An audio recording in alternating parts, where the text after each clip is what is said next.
Ladies and gentlemen, colleagues all, members, welcome to the National Press Club. My name is Jeff Ballou. I'm the 110th president of this historic private club with the trademark phrase, the world's leading professional organization for journalists, and where we'd like to say, given the current time in press freedom, we are the Constitution. Please submit questions via the cards on your table if you haven't already. And you can also, those of you who are viewing, you can also submit them via Twitter at PressClubDC, hashtag NPCLive, hashtag headliners. And those of you in the house, once again, for those of you who came a little late, now's a good time to silence your cell phones and other devices that make noise. We do welcome you to tweet and follow the action and send questions in here to the club. Some upcoming events. Chicago Mayor and former Clinton senior official Rahm Emanuel will be here on June 20th for a headliners luncheon. A headliner newsmaker with the former Obama Energy Secretary Onis Moniz will be on June 21st. Another headline newsmaker the same day at 11 a.m. with Greek Minister of Economy Dimitri Papadimitriou. My good colleague Peter Baker will be here on June 29th on his latest book, Obama and the Call of History. And following in the theme of today's luncheon, General Mark Milley, the Chief of Staff of the U.S. Army, will be here on July 27th. For information on these and other events, you can log on to www.press.org. That's www.press.org. And now is the time to introduce the head table. Going to my far left, your right, Heather Forsgren Weaver, freelance journalist, and a member of the National Press Club Headliners Committee, team that organized today's luncheon. Max Lederer, publisher of Stars and Stripes. Pat Host with Jane's Defense and current member of the National Press Club Board of Governors. Tony Capaccio, member of the National Press Club and defense reporter for Bloomberg News. Colonel Abigail Linnington, director of the Chairman's Action Group. Member Amanda Macias, national security reporter for CBS Radio. Captain Gregory Hicks, special advisor to the Chairman for Public Affairs. Skipping over myself for a moment. Elizabeth Bumiller, Washington bureau chief of the New York Times, a member of the National Press Club, skipping over the chairman briefly. Excuse me. Kevin Wensing, Captain, United States Navy retired, and the National Press Club headliners member who coordinated today's luncheon. Thank you, Kevin. John Sergeant Shaft Fales, United States Marine Corps, Vietnam veteran and president of the Blinded American Veterans Foundation. Thank you for your service, sir.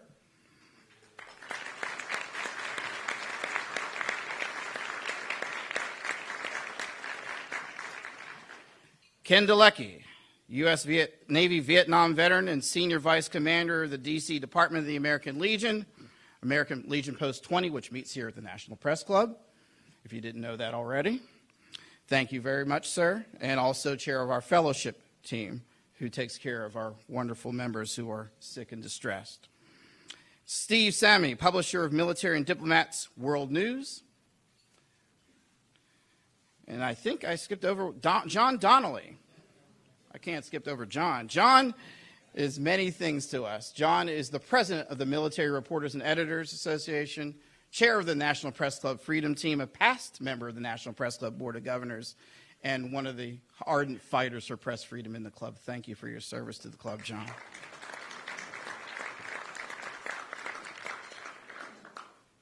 And now the good part.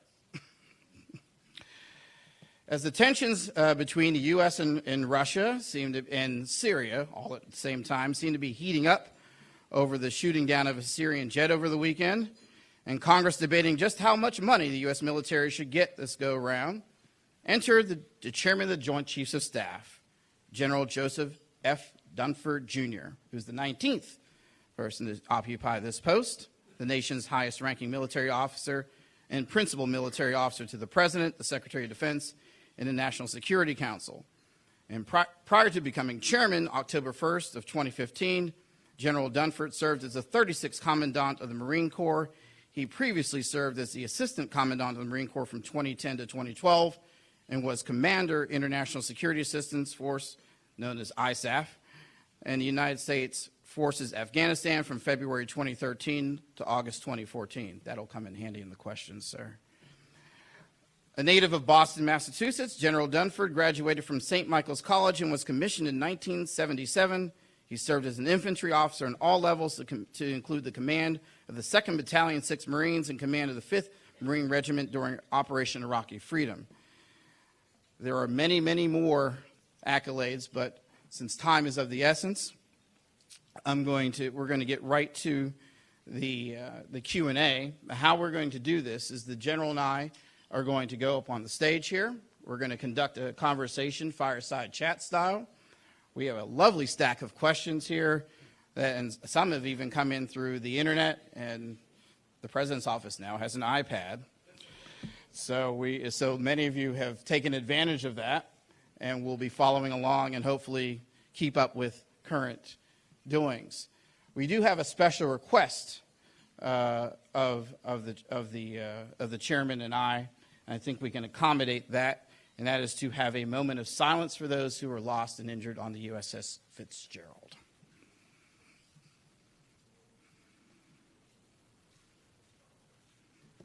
Thank you.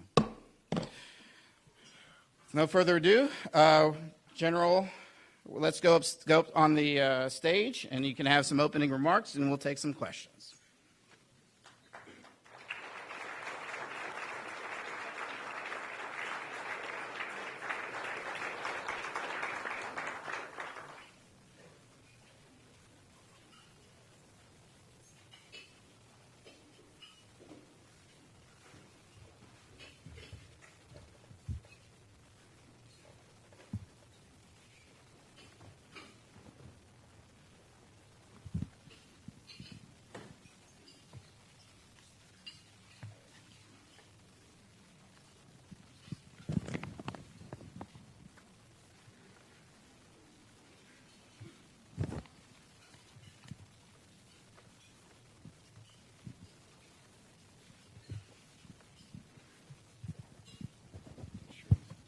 Go. Mr. Chairman, the floor is yours. Okay, hey, Jeff, thanks. And ladies and gentlemen, thanks very much. It is good to join you here today, and I appreciate the flexibility of the club in rescheduling. I canceled at the last minute in April, which I typically don't have to do, but as you can understand, sometimes that's required and had to do that. I'm actually glad that it was a relatively slow news weekend, so I come in on a Monday. There's probably not many questions and not much you're interested in, and there's certainly nothing controversial that I could address today. So, I feel very comfortable. So, with that, Jeff, I'll turn it over to you. Oh, well, take us. We'll just go right into the questions. We thought we were going to have a few extra minutes, but fine. I can actually speak No. for 50 of you. I'm happy to do that. I didn't think you were looking for a filibuster. No, not at all. Clearly, we had, just to jump right into it, we just had a very tense shoot down of a Syrian jet, U.S. forces, and we had a very ominous statement from Russia that plays into the whole deconfliction agreement between the countries, essentially saying anything west of the Euphrates, we're shooting down. What's your reaction to that? Are there any developments? Do you have any updates on where that stands? Or is deconfliction gone? I mean, what's the latest, sir? First of all, we've worked very hard on deconfliction, and it's important to point out why. For the last 8 months, we worked on deconfliction with the Russian Federation and pro-regime forces through the Russians. The purpose was to make sure that our air crews were safe, to make sure our personnel on the ground were safe, and to make sure we could prosecute the Defeat ISIS campaign in Syria, which is the reason why we're in Syria. That has worked very well over the past 8 months, and we have worked through a number of issues with the Russian Federation. We have an effective link between our Air Operations Center in Qatar and the Russian Federation on the ground in Syria. That link is still ongoing here this morning. When I left the building this morning, we're still been communicating over the last few hours. I, like you, saw in the open source some reporting from Moscow, which I won't address right now. I would just tell you that we'll work diplomatically and militarily in the coming hours to reestablish deconfliction. The Russian Federation has indicated that their purpose in Syria, like ours, is to defeat ISIS, and we'll see if that's true here in the coming hours, because all of our operations in and around Raqqa and southern Syria are designed specifically to get after ISIS, and we have agreed in the past, that is, we in the Russian Federation and pro-regime forces, that operations that the coalition was conducting in Syria were effectively degrading ISIS's capability, and we'll work to restore that deconfliction chain in the next few hours. So are you confident that U.S. forces won't be shot down? I'm confident that we are still communicating between our operations center and the Russian Federation Operations Center, and I'm also confident that our forces have the capability to take care of themselves. Okay, because some people have been writing in some of those early questions, I mean, did Russia effectively declare World War III? I mean, it's not that bad, but... Yeah, honestly, Jeff, I think the worst thing any of us could do right now would be, address this thing with hyperbole. An incident occurred. We have to work through the incident. We have a channel to be able to do that, and I think it's going to require some diplomatic and military engagement in the next few hours to restore the deconfliction that we've had in place. And again, the deconfliction that we've had in place is in our mutual interest, because it allows us to address what at least pro-regime forces have indicated is our common enemy, ISIS. And have you been in touch with your counterpart in Russia? I have not, as of yet. This morning. Mm-hmm. I have met with my Russian counterpart twice this year, and we've communicated maybe another 5 or 6 times. Which also leads to what's the situation in Raqqa going to be when it's all said and done? Who's going to control it? You've got a number of questions about how that recasts the situation in the region. First of all, we're supporting the Syrian Democratic Forces in seizing Raqqa. That's a force of about 50,000, of which about 20,000 to 25,000 are Arab, and the balance are Kurdish. Even as we support their efforts to seize Raqqa, there's an ongoing effort led by the State Department to put together a governance body so that as soon as Raqqa is seized, there is effective local governance. That governance will leverage Arab leaders who are from Raqqa, and we'll also work on establishing a security force made up of local personnel so that there is stabilization efforts that will follow the seizure of Raqqa.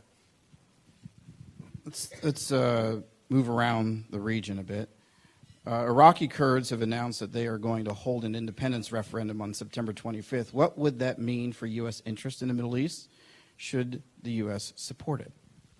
Look, our stated objective at this point is a stable, secure, and sovereign Iraq, and we're supporting the Iraqi security forces in defeating ISIS inside of Iraq. And I think the issue of the Kurdish referendum is one that will have to be worked out between President Barzani and Prime Minister Abadi and the Iraqi people.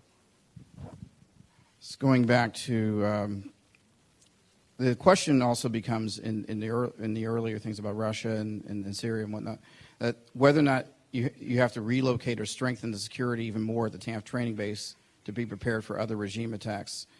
They keep saying it's defensive strikes only against the regime, but when does this cross the line into war with the Syria government?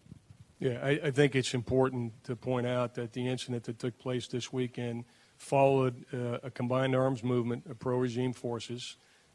Subsequent SU aircraft flew into the area.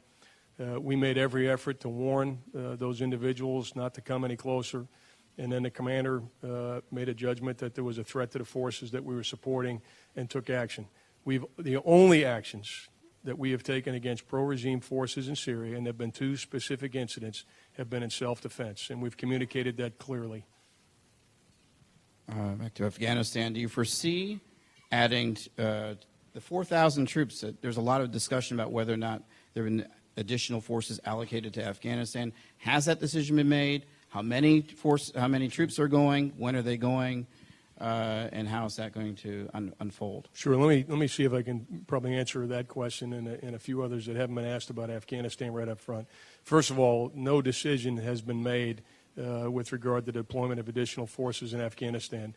one decision that was made by the President was to delegate that decision to Secretary Mattis in terms of forces that would be on the ground. But also, and this is what's important and probably has been underreported, is that Secretary Mattis's decision about additional forces in Afghanistan will be made in the context of a broader strategy review for South Asia that is ongoing and is expected to report back probably sometime in the middle of July. So when Secretary Mattis makes a decision about force levels, which he will clearly communicate with the President, the Secretary of State, in fact, the guidance, the direction that he's received is to do that in conjunction with the Secretary of State. When Secretary Mattis makes that decision about force levels, you can expect that he'll communicate that in a broader context, again, specifically the context of that strategy review. So, it won't be just about Afghanistan. There are a number of interdependent variables that bear on the problem inside of Afghanistan across the region, and we'll be prepared to talk about those as well when we talk about force management levels. The reason why this number 4,000 has been raised is there is a request by the commander to thicken the advise assist effort in Afghanistan. In other words, he's identified areas where he believes additional forces could make the advisor effort in Afghanistan more effective. There is also an outstanding requirement for forces that the commander asked for from NATO last year, and so that's what you've also heard him talk about publicly, and we're short about 3,000 from the stated NATO requirement for forces in Afghanistan. So that's where the numbers come from. But again, what I'd emphasize is that any decision on numbers is going to be done in that broader context. And speaking of strategy, Senator McCain came up swinging this morning. You have to give him credit. He's doing to both Democratic and Republican presidents and Congress and controlled Congresses about whether or not there's a strategy for Afghanistan. And he's asking, where is it? When's it going to be delivered? Where's it going to be? Where's it headed? What's your take on that? Sure. Well, Secretary Mattis and I had the opportunity to appear before Chairman McCain and the Senate Armed Services Committee last Tuesday. And when he raised that question, Secretary Mattis said that, number one, we agree that Afghanistan is not where we want it to be. And we have spent the last couple of months discussing where it might go in the future. And he, as I will today, indicated to Chairman McCain that sometime in the middle of July would have that strategic review complete. We certainly will consult with Chairman McCain and the other members of the Congress as the coming weeks go on. And then when the Secretary makes a decision about resourcing for the military dimension, realizing that there's broader issues that have to be addressed in the diplomatic and economic areas. Which raises the question of the authorization of use of military force again. How much lobbying, if you will, is happening between you and the Congress, or just how's the dialogue unfolding in terms of eventual actual passage of an authorization for the use of military force, and how is that going to be applied? Yeah, Jeff, I haven't lobbied, but I've been asked several times in testimony what my thoughts were on the authorization of use of military force. And for those who don't know, we're relying now on the 2001 authorization of use of military force that was after 9/11. It was modified in 2002.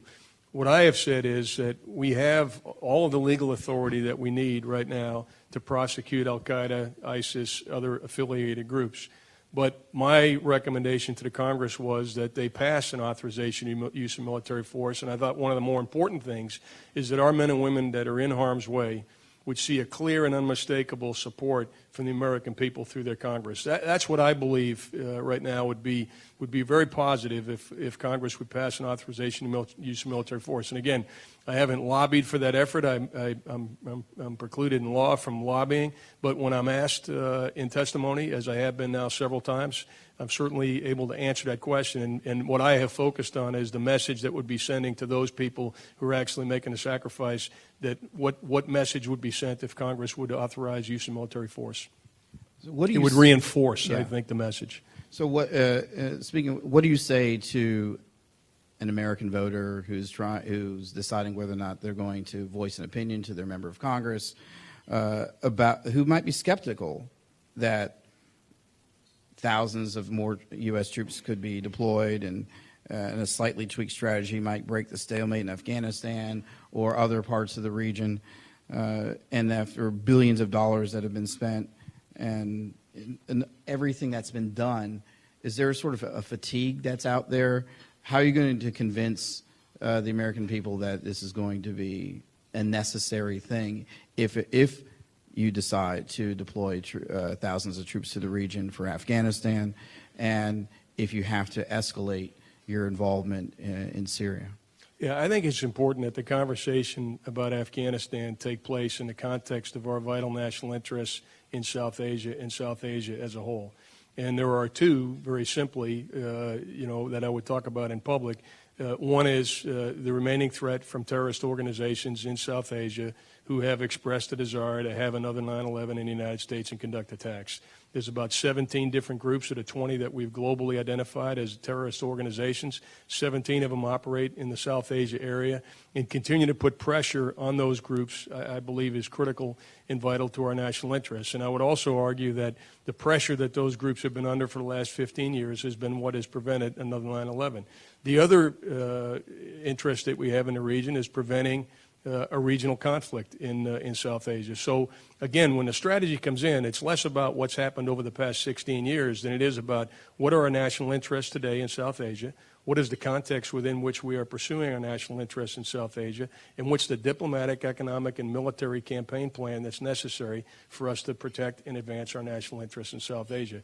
I don't believe it's useful to have a conversation about where we've been, how much money we've spent, or how long we have been in Afghanistan. What's most important is articulating to the American people their interest in that region. Why does it matter here in the United States? We owe them that. We should be able to articulate that when we roll out the strategy. And what is it that we're doing? Again, not just militarily, but diplomatically and economically to advance our interests. And that's the conversation we'll be prepared to have. So what's the end game in Afghanistan, in Syria, and what's your prediction for new costs in U.S. lives if that were to happen? Yeah, what I would say is, from a military dimension, to be clear about what is it we're trying to do. We're trying to support our partners on the ground in driving the level of violence down to where local security forces can actually deal with security challenges with a minimal amount of international support. And we're trying to do that from West Africa to Southeast Asia, because what we're dealing with is a trans-regional threat. One of the manifestations of that trans-regional threat is in Afghanistan, but again, it extends from West Africa to Southeast Asia. And in all cases, that's the broad design of our strategy, is to support local forces in actually addressing those security challenges. Some need more support than others, but the methodology is consistent across that trans-regional threat. So what degree does that involve pressuring Pakistan?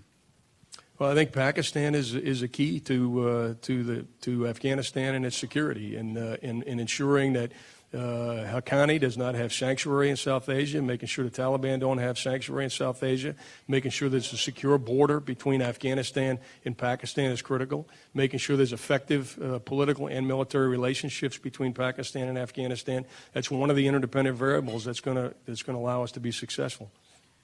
Let's talk about, excuse me. Let's talk about going back to Syria. Can you talk about the role that Iran is playing in Syria? Is it increasing, particularly through Hezbollah? Yeah, I mean, Iran is playing an unhelpful role in Syria and elsewhere in the Middle East. And some of you may have heard me describe it this way before. I think their major export is malign influence across the Middle East. And so, again, Iran, unlike the United States and the coalition, is not focused on ISIS inside of Syria. Iran is focused on propping up the regime that committed atrocities in the civil war. And from my perspective, addressing the grievances of the civil war in Syria is going to be necessary for us to have peace and stability and no longer have a sanctuary for violent extremism. Staying in the region, are you concerned about any long-term implications of the current Gulf crisis on regional security? And has the crisis affected U.S. military operations in the region? I think you said something last week on Capitol Hill that your operations are relatively unaffected, but with Turkey sending troops in and the Army, U.S. Army, bringing troops around in around Qatar, how does that? What's happening in terms of operations with CENTCOM right there in the middle of the country that's at the center of the Sure. I mean, and I think most people know, but the reason why we watch Qatar, among the many reasons we watch Qatar so closely, is that's where our Combined Air Operations Center is located. That's where the preponderance of aircraft that support our current campaign against ISIS is located. And so it's pretty significant. That's also the location of the forward command post for the United States Central Command. What I would tell you is, has there been friction associated with what's ongoing, the political challenges between the GCC and Qatar? Absolutely. But what I said last week remains true in that we have continued to be able to operate even through that friction. And what are you playing any sort of diplomatic role in trying to resolve the issues, working in concert with Secretary Tillerson and so forth? Yeah, we obviously work the military-to-military lane, and we're continuing to do that in support of Secretary Tillerson. But I think, Jeff, you answered the question well. This is primarily Secretary Tillerson's lane right now to resolve this issue between the GCC and Qatar and come up with a negotiated solution to the challenge that addresses the issue. With Al-Qaeda, ISIL, and their offshoots popping up all over the world, would a World War II style strategy of defeating this enemy with our allies in various parts of the world? And I can't quite read this. Okay, I'll speculate as to what that individual means. First of all, we don't have. Let me. It's probably important. Let me explain our strategy for dealing with trans-regional violent extremism, again, of which ISIS is one manifestation. First of all, what connects the groups from West Africa to Southeast Asia? Really three things: the flow of foreign fighters, the flow of resources, and the narrative, the message that they disseminate. So strategically, the idea is to be able to cut, and I describe those three things as connective tissue between the groups. So strategically, what we're trying to do is cut that connective tissue. How are we doing that? By establishing a broad coalition with a good exchange of information and intelligence so that we can get after the flow of money, the flow of foreign fighters, and deal with the narrative. We have now 60 members in the coalition just in Iraq and Syria. I met a few months ago with about 45 of my counterparts from around the world to improve our information and intelligence sharing. We have an interagency intelligence and information sharing location in the Middle East, where right now we have about 20 countries that are represented both militarily and their intelligence organizations and their interagency. When I say interagency in the United States, would be organizations like Homeland Security.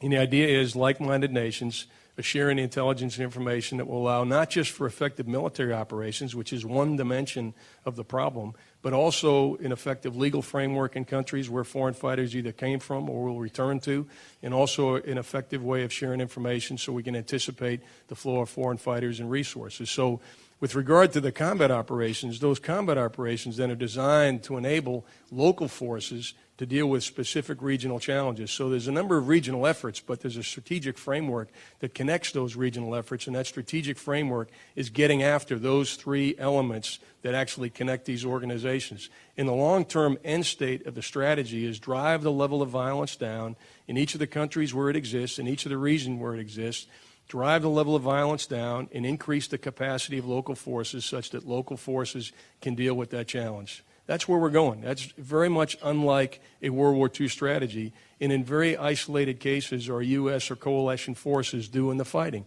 The majority of fighting, and you can look at the majority of casualties, are being experienced by local forces that are fighting for their own countries. And that's the strategy. So I'd be happy to have a reattack if somebody wants to come back and ask another question about that strategy, because I think understanding that is very important. And by the way, my assessment, my assumption probably more properly, is that we're going to be dealing with violent extremism for a long period of time.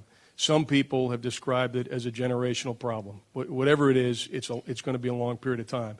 And so one critical element of our strategy is that it must be politically sustainable, it must be fiscally sustainable, and it must be militarily sustainable. And the one thing I want the American people to know is that we're conducting a campaign against violent extremism in the context of all of the challenges that face our country right now, to include North Korea, China, Iran, and Russia. And so when I talk about sustainability, it's sustainability in the context of making sure that we can address. The United States is a nation that thinks and acts globally. We don't have the luxury of dealing with one thing at a time. We're dealing with all of those simultaneously. And to deal with all of those simultaneously, again, you need to have a strategy that's sustainable. And in the case of violent extremism, fully leverages the capabilities of local partners on the ground who, again, are doing most of the fighting and most of the sacrifice is from local forces. Speaking of the list you just outed, North Korea. What is North Korea has been increasingly active, shall we say, in its missile tests. How are the U.S. forces positioning themselves to deal with this particular threat, if you're seeing it as a threat? And how are you trying to de-escalate what is an increasing tension in the region? And specifically, how is the new South Korean president helping in this regard? Sure. First of all, to the question, do I view it as a threat? I do. It's clear to me that Kim Jong-un, the regime, is on a path of attempting to develop an intercontinental ballistic missile and matching that with a nuclear warhead that can reach the United States. We should be concerned about that, and we are. The primary means of dealing with that is diplomatic and economic pressure, a campaign led by Secretary Tillerson. The military dimension on a day-to-day basis is in support of Secretary Tillerson, and as a result, we have a very open dialogue, a very aggressive dialogue with the State Department to make sure that everything that we're doing in terms of our military posture is supportive of Secretary Tillerson's primarily economic and diplomatic campaign. And many of you have watched closely what's happened in the UN. There's been two, I think, unprecedented sanctions regimes that have been passed this year, and that's the primary way that Secretary Tillerson hopes to do that. In the meantime, we have a responsibility, we the Department of Defense, number one, to deter any provocation by Kim Jong-un in the meantime, and to provide the president with a list of options in the event that hostilities occur. And that's exactly what we're doing. So again, what I would emphasize is the military dimension today is in support of the diplomatic and economic effort led by the State Department. And at the same time, we have an effective posture in the region to deter KJU and also to respond in the event that deterrence fails. Speaking of North Korea and China, it seems that the president has been trying to utilize a newfound relationship with his counterpart in China to try to resolve tensions in North Korea. How is that impacting what you just said? Is there anything that you're doing in the region that might have an adverse effect? For example, what you're doing with the South China Seas. Right.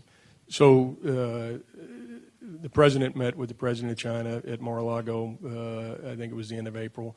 They discussed two issues. One of them was this issue of North Korea and the commitment to denuclearize the peninsula. Secretary Tillerson has said that a key element of any success we would have in denuclearizing the peninsula would be the cooperation of China. So it's a bit early probably to judge how far we've come in the past 4 or 5 weeks, but that's a critical piece.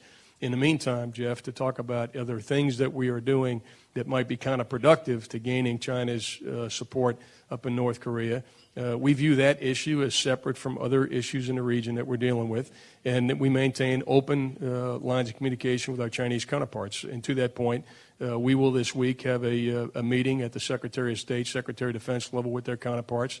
I'll join that and then follow up with a day with my counterpart in the Pentagon. We will discuss a wide range of issues to include the issue that we just spoke about at length, the North Korea issue. Sorry to jump back to Syria. Our good colleague John Donnelly from CQ Roll Call. What's the legal justification for targeting Syria government forces? Yeah, we are there and have legal justification under the authorization to use military force. We are prosecuting a campaign against ISIS and al-Qaeda in Syria. Cyber attacks. Cyber attacks threaten the national infrastructure and our complex weapons and defense systems. How is the military doing in recruiting the talent needed to defend and defeat cyber attacks? Yeah, whoever asked that question, I think it's a great question and something I don't take for granted. One thing I would have said if I did filibuster up front and talked about our people, I would tell you that we have effectively recruited and retained an all-volunteer force even after 16 years at war. But there's certain skill sets, and cyber is one of them, where we have a growth industry inside the department, and there's a lot of competition in industry for the same people that we're trying to incentivize to join the U.S. military or serve as a civilian. So we're not taking that for granted. We are, as you know, looking across the department for different ways to modernize our personnel system to do just that, to recruit and retain high-quality people, to include cyber. We have grown the cyber force. We had a a plan for 133 cyber mission teams. We outlined that plan about 3 years ago. 70% of those teams now have reached full operational capability. All the rest are reached initial operational capability. That means they're out there doing what they get paid to do every day.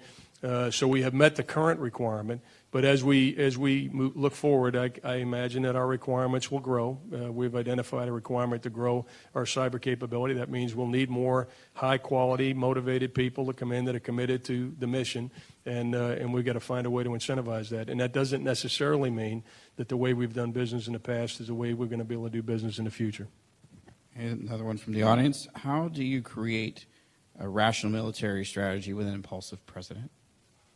Okay, I don't think someone really expects me to answer a question like that, and I mean that sincerely. I mean, the one thing that I'm very proud of, and I hope as Americans, I mean, I am proud of freedom of the press, and I'm proud of what you do every day, and I'm not just saying that, but I also... Thank you, sir. No, I mean that, Appreciate and I've said that in private to the folks I work with closely in the Pentagon. But I hope you're equally proud that the United States military remained apolitical during a very difficult political season. And I'm certainly proud of our men and women in uniform, and I can't think of a single case where an active duty member has violated what in effect is our ethos. And I'm equally sensitive to making sure that record maintains in the future. And as the senior U.S. military officer in the country, I think our men and women look to me as an example, and so I would never answer a question like that. And so thanks.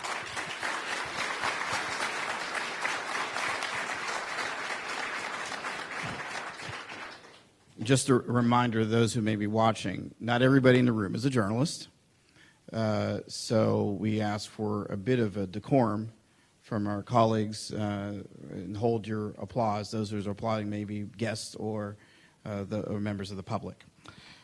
The United States is providing thousands of weapons and heavy weapons to Kurdish groups which have been regarded as terrorist organizations by Turkey.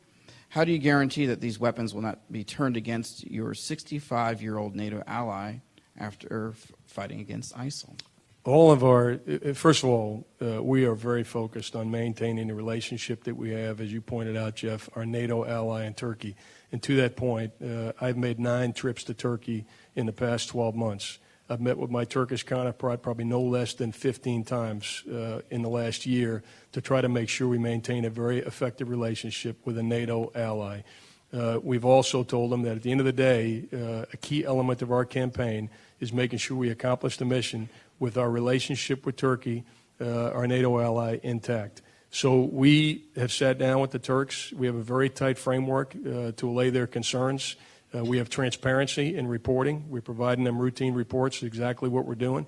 We're providing them transparency on the type of weapons that we have, and we have put in mechanisms in place to make sure that the weapons that we're providing to the Syrian Democratic Forces are intended for Raqqa and Raqqa only and don't find their way back inside of Turkey. So whoever asked that question, it's a very important question. It's a strategic question because it affects a relationship with an important ally.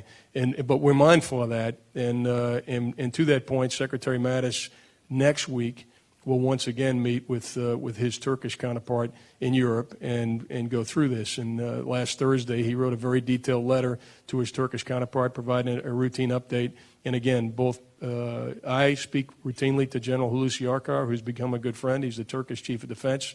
And General Mike Scaparrotti, our European Command Commander, speaks to General Akar probably at least once a week. And we have a very, very robust presence of both the United States Central Command and the United States European Command in Ankara in a joint operations center with our Turkish counterparts, again, to mitigate the concerns that you outlined, Jeff. Thank you. Jumping around a bit, Senate passed a broad sanctions package last week against Iran and Russia. How are the details of that, broad strokes, impacting U.S. military strategy in those countries? Or in the region, both towards Russia and towards Iran? Yeah, sorry for a relatively short answer on that, but there's been no impact on the military dimension of our relationship with either country at this point. Okay. Budget questions, and there's a lot of them. Are Are you comfortable? After 17 hours of testimony last week, so you were on the Hill quite a bit really, last week. really looking forward to these. Go ahead, Jeff. Are you comfortable with how the U.S.'s defense dollars to address emerging military capabilities of near competitor states? Yeah, the short answer is no, and let me walk back. I think it's fair to say at the turn of the century, 2000, we had a decisive competitive advantage in our ability to project power when and where necessary to advance our interests and meet our alliance commitments. We could do that. And just for those who don't track what we do routinely, I believe there are two sources of strength in our country. At the strategic level, it's the network of allies and partners that we have built up since World War II. And at the operational level, it's been our historic ability to project power from the United States, again, to advance our interests and meet our alliance commitments. Our peer competitors have studied the United States since Desert Storm. They studied the development of precision munitions. They studied our ability to project power.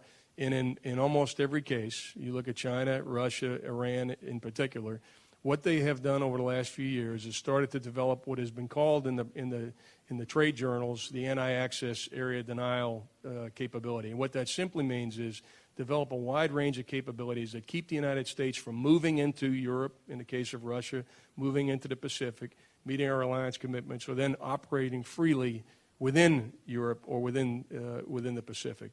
And so my greatest concern, and the emphasis that I placed on it last week in testimony, I think highlights that, is that the United States of America has to maintain a competitive advantage in the ability to project power when and where necessary to meet our alliance commitments or advance our interests. And as a result of anti-ship cruise missiles, anti-ship ballistic missiles, electronic warfare capability, anti-space capability, a wide other range of maritime offensive undersea capabilities, there are areas of concern. And so one of the things that we're doing at a very classified level is communicating with Congress to talk about the areas of competitive advantage, and we've identified a number of those. And we can talk with specificity about where are we today relative to where we need to be in maintaining a competitive advantage, where will we be in 5 years in our ability to maintain a competitive advantage, and what specific capabilities must be fielded to ensure that the chairman in 2022 or 2023 can be as confident of our ability to project power then as I am today. So again, as a result of unstable budgets and operational tempo, while we have been focused on violent extremism, while we have delayed modernization programs from the nuclear enterprise to our shipbuilding program, our potential adversaries haven't had to suffer through that same experience, and what they have been on is a very consistent pattern of capability development designed specifically, again, to limit our ability to project power. And as Americans, we should be concerned about that because our ability to project power is a critical element of conventional deterrence. And I believe right now that our competitive advantage conventionally has, in fact, mitigated the risk of conflict. And a loss of that competitive advantage conventionally would be a risk. And obviously, the loss of a safe, effective, and reliable nuclear deterrent is also a concern. And so that really is the primary thrust of our budget recommendations. Between the Budget Control Act, the continuing resolutions, you were countless hours of testimony. Has Congress and the White House essentially, failed the military by not coming to an agreement and getting the military the stability it needs in its funding to increase its personnel, strengthen its modernization, and all those other things you just mapped out? As I was reading through your scores of hours of testimony, and House, Senate, committee by committee by committee, the same things kept coming up over and over and over again, that you were being effectively shortchanged. Yeah, the one thing that I said in testimony, and I routinely say, is I fundamentally don't believe we should be sending our young men and women into a fair fight. We shouldn't be doing that as Americans. We're going to send them someplace. We ought to send them with the wherewithal to accomplish the mission with the minimal loss of life or equipment. That's, I think, a responsibility. We're not going to be able to do that with the Budget Control Act. We're not going to be able to do that with more continuing resolutions. We are where we are right now. It began back in 2012, and with the exception of one assignment, I've been intimately involved in where we've been since 2012 with regard to the budget. And as a result of continuing resolutions every year, as a result of the Budget Control Act, we haven't been able to properly prioritize and allocate the resources the American people give to us for the nation's defense. And if we don't lift the budget caps, if we don't repeal the Budget Control Act, and we don't get back to regular order, that is passing a budget every year, we will not get out of the trough that we have found ourselves in as a result of 7 or 8 or 9 years. And it's going to take us some time to get out of that trough. But the only way we'll get out of that trough is to have regular order in the budget process. We cannot sustain the path we're on right now and maintain that competitive advantage. Let's talk. Speaking of regular order. Speaking of regular order. There are several things you can pluck out of that. I mean, you've got decades-old ICBMs. You've got all of this, military vehicles that are not equivalent to their peer counterparts in competitor nations. Where do you start? I mean, there seems to be a long laundry list of what you have to fix in order to be competitive. Yeah, first of all, it starts with the nuclear enterprise, and we've made that we believe that's the department's number one responsibility is to deter nuclear war. And it would be nice if we didn't have to invest in a nuclear enterprise. It would be nice if nuclear weapons weren't a part of our national defense strategy. But the truth of the matter is the enemy gets a vote, and actually Russia has increased the role of nuclear weapons in their defense strategy, and maintaining an effective deterrence is important. So that's job one. I spoke about our ability to project power, Jeff, and again, what we have done is we've taken a look at each of the 4 state actors and the 1 non-state actor. So I don't use this 4+1 as what we call it inside the building as a predictive model, but here's an important assumption that you can test. What I believe is if we build a U.S. military with the right inventory of capabilities and the right capacities, that is the right size, so the right capabilities and the right size force, that can deal with Russia, China, Iran, North Korea, or violent extremism, or some combination thereof, that will have the right force in the future to maintain a competitive advantage and deal with what we most certainly will deal with is the unexpected. I mean, as I tell people, if there's anything I've learned in 40 years of active duty, it's to be humble about our ability to predict the future. But again, just like any industry, you have to benchmark yourself against something. So what we have done is benchmarked ourselves against those 4+1. And the way we will inform our priorities that we provide to Congress is by looking at where we are today relative to where we'll be 5 years from now in terms of our competitive advantage. And that will be where the priorities outside the nuclear enterprise are established. And, of course, there's other things about training the force and so forth, but I'm speaking about it from a joint inventory perspective. Let's go global again. You mentioned briefly NATO. When the president was on his overseas trip, he had some pretty tough words for NATO. How did those words have an effect on your dealings with your counterparts and with the allies that we have dealt with for so long? This is, and some may find this hard to believe, but first of all, I was in NATO, I think, probably 10 days ago. I'm there at least every quarter.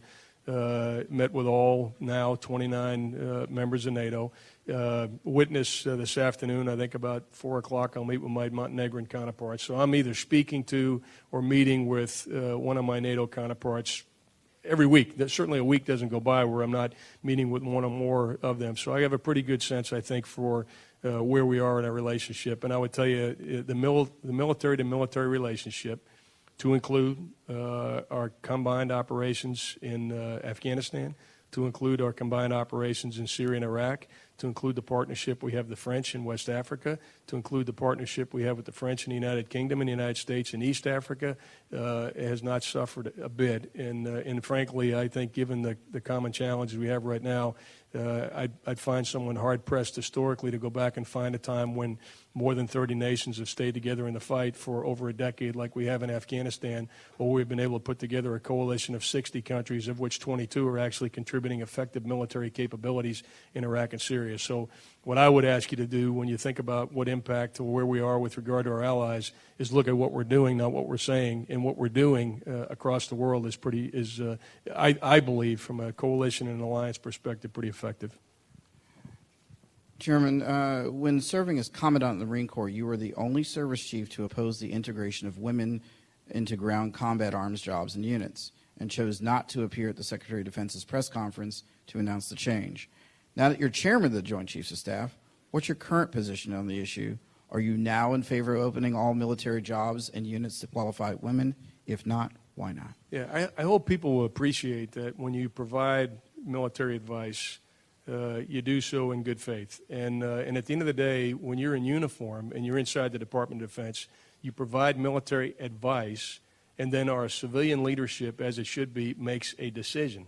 So the day Secretary Carter made a decision, I had but one task, which was to, with full commitment, implement the decision that Secretary Carter made and to make sure that the command climate that was set from our most senior leaders all the way down to the squad leaders was an effective command climate to implement that decision. I also want to tell you that when I made the recommendation to Secretary Carter, it wasn't a I don't recommend women be integrated.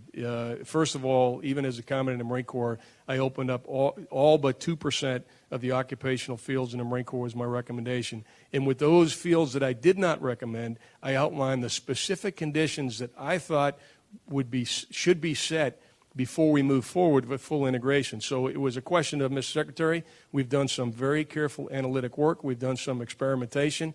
Here's the issues that should be considered when we go to full integration.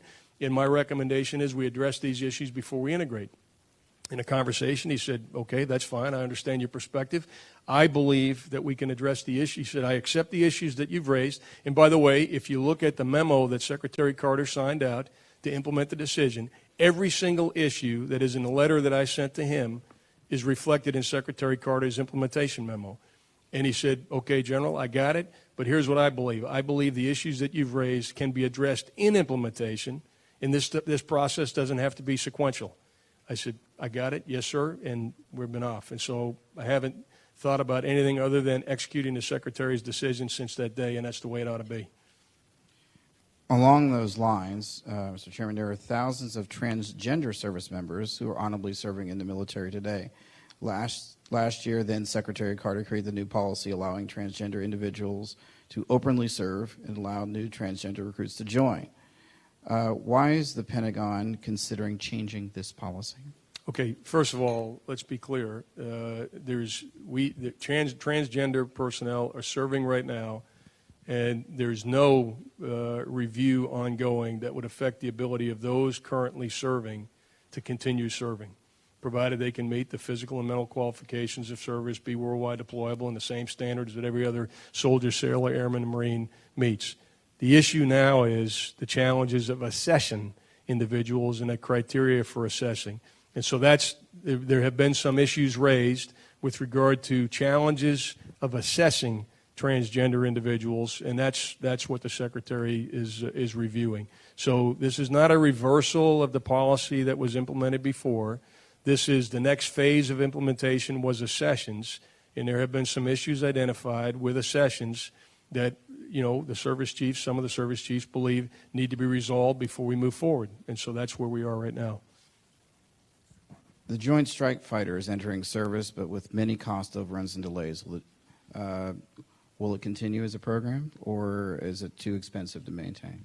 Well, that's a pretty loaded question, and someone has an agenda in the way that they phrase that question. But first of all, the F-35 is operationally deployed today, so it will remain as a program. And the initial operating capability in the Marine Corps was made before I changed jobs in July of 2015. I had sufficient confidence in the F-35 to declare it initially operational capable and declare that first squadron capable of worldwide deployment, and it subsequently has deployed. We also, you will see in the budget, have a significant buy of F-35s in the budget this year, and would expect that to continue in the future. The challenges associated with the F-35, whether they be engineering or cost overruns, you know, I would argue are not anomalous to many other programs that we have had inside the Department of Defense. And frankly, the cost overruns, a bit of that is history, because over the past 18 to 24 months, I think most people would argue, and Congress certainly, I think, supports this perspective, that the program manager has done a great job of getting a lot of those cost overruns back in check, and the cost of the aircraft and the operation and sustainment cost also in check. So the short answer is the F-35 is a critical program. I believe it's not a better F-18 or a better bomb truck, fourth generation, but it's a transformational capability. Both its ability to deliver ordnance as well as its ability to serve literally as a server in the sky is going to transform the way we fight. And I think we fully haven't appreciated all the things it's going to do to change our warfighting concepts. With the proliferation of quote-unquote lone wolf actors of terror, what steps are being taken by the U.S. military to prevent Osama bin Laden's grown son from perpetuating terror strictly in the U.S.? Okay, those seem to me to be two separate issues, right? Yes. Lone wolf in the United States and then Osama bin Laden's son. Earlier, I spoke about this this network for intelligence and information sharing. So, to the latter question, making sure that we have a common intelligence picture, common operational picture, that is, that we have a common understanding with all the nations that are affected by extremism is a critical part to keep those individuals from being able to plan and conduct external operations, which is job number one for us in the counterterrorism fight, is to prevent attacks on the United States or on our allies and partners. With regard to lone wolf attacks, we are in support of local and federal law enforcement officials, and so if you talk about lone wolf U.S. citizens inspired by propaganda, the military dimension of that problem is battlefield success that undermines the credibility of the narrative, even as local law enforcement and so forth deal with individual U.S. citizens who may be inspired to commit acts of violence. We're running short on time, so I'm going to one more substance question, and then I'm going to give you our traditional mug. What can be done to stem the flow of refugees in the Mediterranean Sea and human suffering? Should refugee centers be built in North Africa and other areas to provide safe havens for those fleeing violence and famine? And what roles should NGO or groups like the Vatican play? Yeah, let me answer that question, at least in my lane. And I would argue, a lot of times when we look at violent extremism, we focus on the risk of attacks, and we should. The tragic loss of life associated with violent extremism is a big issue.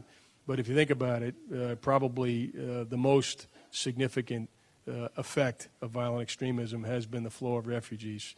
Certainly the impact it's had in Europe from a political perspective, and then just the sheer human suffering that's taken place as a result of 10 million people, just in the case of Syria, that have been dislocated or have become refugees. About half have become refugees, half have been dislocated inside of Syria. So it's a tragic outcome of violent extremism. I think the military dimension of that particular problem is working with local partners to create the conditions where people can be safe at home and don't have the need to go and become refugees. And obviously we can also support in providing some immediate support in the form of water supplies and food, and making sure that the conditions are conducive to non-governmental organizations or, in the case of USAID or government organizations, to be able to provide that kind of support. But we work very closely with USAID, particularly in stabilization of places like Mosul and Raqqa.